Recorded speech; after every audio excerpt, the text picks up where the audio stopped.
Paglantad ni Julie alias Totoy Patidongan, inilabas na ng lubusan ng tinatagong baho ng ilang matataas na miyembro ng kapulisan sa press conference ng NAPOLCOM. Sinusuri muli ng publiko, lalo na ng mga netizens, ang credibility ni alias Totoy. Kung meron ba o wala. Kung may kargang bigat ang kanyang mga istorya o baka naman gawa-gawa lang, puro kwento pero walang kwenta. Kung pakikinggan at pagmamasdan ng kanyang salita at kilos, mapagtatanto kung bakit ito lumantad sa publiko. Siguradong magugulat ka sa malalaman mo na ang kanyang pagbaliktad ay hindi dahil sa siya ay pinapapatay ni Atong Ang. Ang tunay na dahilan ay hindi nabibili ng pera. Mayroong mga naniniwala at marami din namang naghihinala. Ang tanong, totoo ba?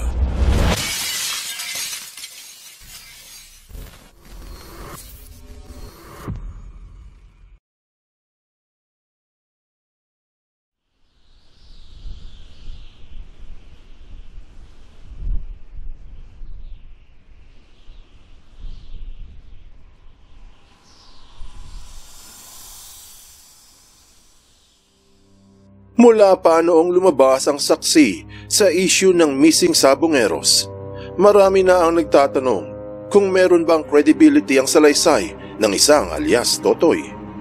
Kapag sinabing credibility mula sa salitang credible, mapagtatanto na hindi isa ang kahulugan nito. Upang lubusang maunawaan, kailangan ay pagsamahin ng ilang salitang merong ugnay, katulad ng mga salitang tiwala at totoo. Dalawang kataga na magpapaliwanag sa saksi. Kapag sinabing may credibility ba si alias Totoy, sa ibang salita, pwede ba siyang mapagkatiwalaan? Kung sasabihin namang credible ba ang kanyang sinasabi o may katotohanan ba ang kanyang mga kwento? Ano't ano pa man ang credibility ni Totoy ay lalabas lamang sa kanyang kilos at salita. Sa unang pagkakataon ay pumayag si Patidongan na hindi na i-blur ang kanyang muka sa harap ng press conference na pinangunahan ng NAPOLCOM. Sa unang pahayag, mapapansin na tila sira ang mikropono ni alias Totoy habang ito ay nagbibigay ng mabigat na salaysay hinggil sa pangalan ng mga sangkot sa krimen. May mga agad-agad na nagsasabi na sinabutahe ang panayam upang hindi lumabas ang katotohanan sa masa. Kalaunan naman ay pinalitan ng dekable ang mic at doon mas malinaw ang mga sinabi. Kasama nito ang ilang mga pamilya ng pumanaw na naghahanap ng katarungan para sa kanilang anak, sa asawa at sa kanilang kuya. Katarungang tila hindi nila maabot-abot. Ano nga ba ang tunay na dahilan? Bakit ngayon lang lumantad si alias Totoy? Nang tinanong si Patidongan hinggil sa isang general, wala itong alinlangan sa pagsalaysay at dire-diretso. Pakinggan at pagmasdan kung paano ito sumagot. Si General Tomo, siya ay membro ng ALPA. Na labas yung pangalan niya, pero ang nakalagay doon, yung mayor na si Bernie Tatoy, yun ang lantad na pangalan. Ngayon, yan si General Tomo. Isa yan na nag-udyok kay Mr. Atong Ang na boss, patayin mo na si Lindong Patidongan para matapos na yung problema mo na yan. May mga kliyent sila. Pag sinabing Alpha, kasama siya sa hatian na tag 70 milyon. Pero tatlo yan sa mga grupo, siguro hati-hati sila sa 70 milyon ama. Mapapansin na hindi lamang sa tono ng kanyang boses, maririnig na ito ay sigurado sa mga detalye. Makikita rin na habang nagsasalita ay tila tumitingin sa bandang kaliwa niya kung nasaan yung mismong kamera. Pangitain ito na gusto talaga niyang ibulgar sa lahat ng nanonood ang kanyang nalalaman. Hindi rin ito mukhang namimilit na maniwala sila sa kanya. Hindi na nga naman kailangan pang mamilit dahil sa kanyang pananaw, siya ay sigurado. Hindi rin ito tila nagmamakaawa na madinig ng taong bayan. Sa makatuwid, habang nagsasalita si NAPOLCOM Vice Chairman and Executive Officer Rafael Vicente Calinisan, ay tila may binabasa si Patidongan sa kanyang cellphone at halos hindi nakikinig sa salaysay. Ibig sabihin ay, kampante siya sa nagaganap. Maraming ibinigay na paliwanag ang saksi na nagpapakitang hindi siya nag-aalinlangan sa mga detalye. Katulad ng pagbanggit nito kay Police Lieutenant Colonel Ryan J. Orapa at yung mga sangkot na nasa krami. Dati kasi ito mga to, isto ng Laguna.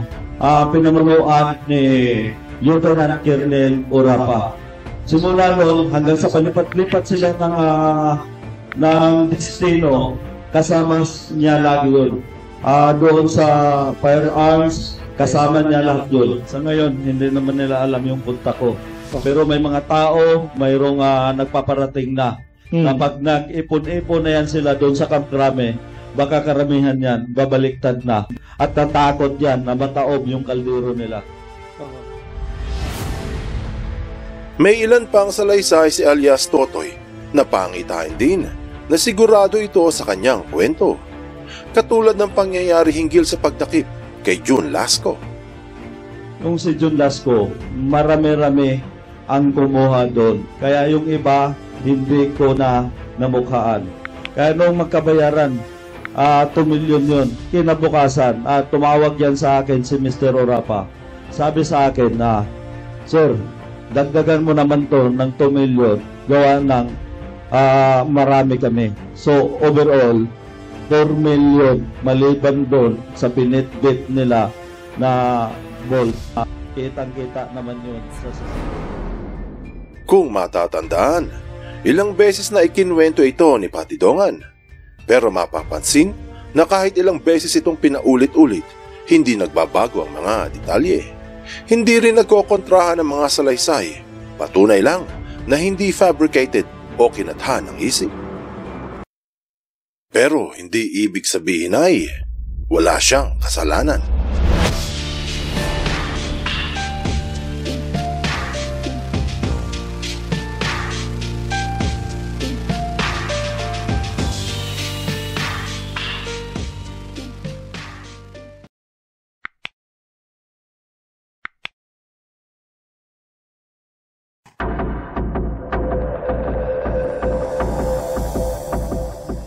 Hinamon pa nga ni alias Totoy na imbestigahan ng pulisiya ang iba pang mga pinapatay bilang patunay sa kanyang mga testamento. May pahabol pa nga sila nung nakarang taon.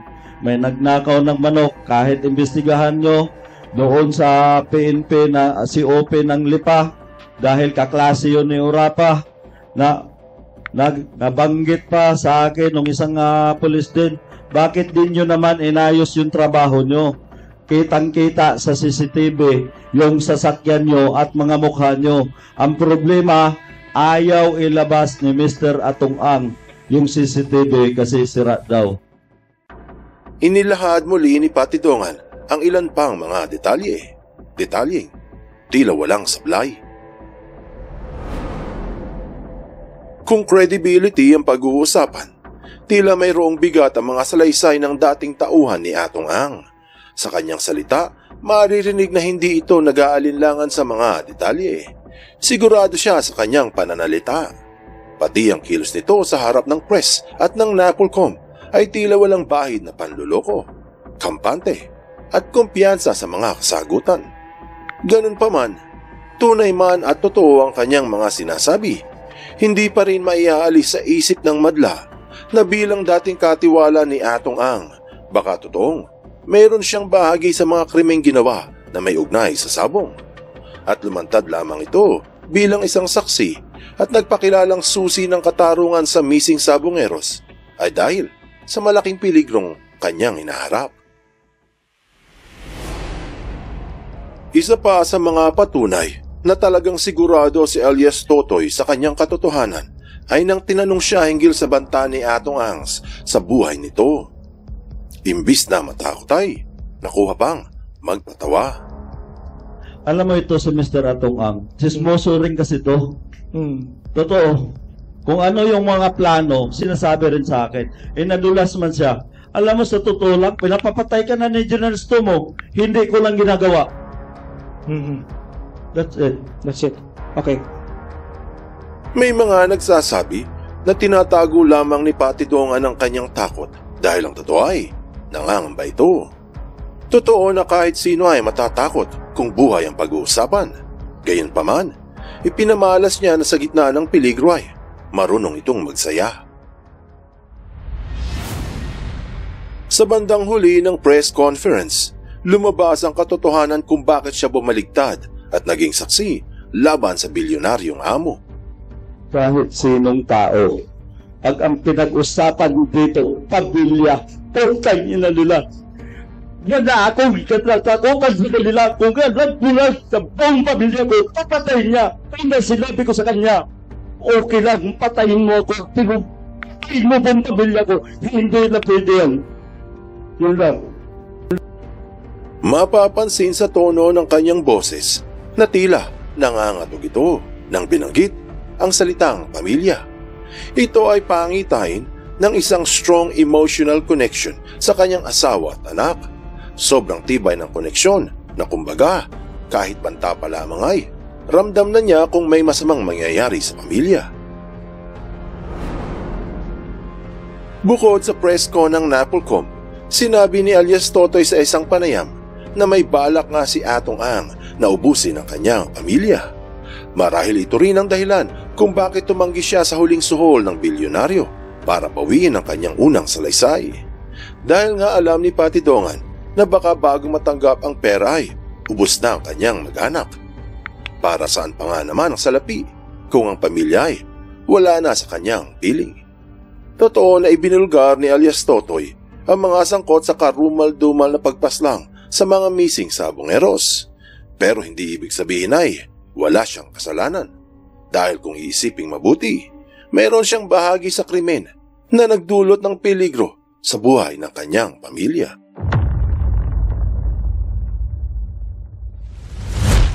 Anong aral ang mapupulot dito? Sa kilos at salita ni alias Totoy, mapagtatanto na mukhang may credibility ang kanyang sinasambit. At katulad ng sabi ng marami, isa itong credible witness. Totoo na makapangyarihan ng kwarta, pero wala itong halaga kung buhay ang pag-uusapan. Lumantad si Patidongan hindi dahil sa nanganganib ang kanyang buhay, ngunit dahil sa may banta sa buhay ng kanyang pamilya. Isang patunay na hindi lahat ay nabibili ng salapi. Hindi batang sabi, kung mahal sa buhay ang pag-uusapan, titindig at titindig ang isa sa harap ng kamatayan. Buksan mo ang iyong isip at hayaang lumalim pa ng lubusan ng iyong pangunawa sa mga kasaysayang kapupulutan ng maraming aral. Tandaan, katotohanan ng susi sa tunay na kalayaan.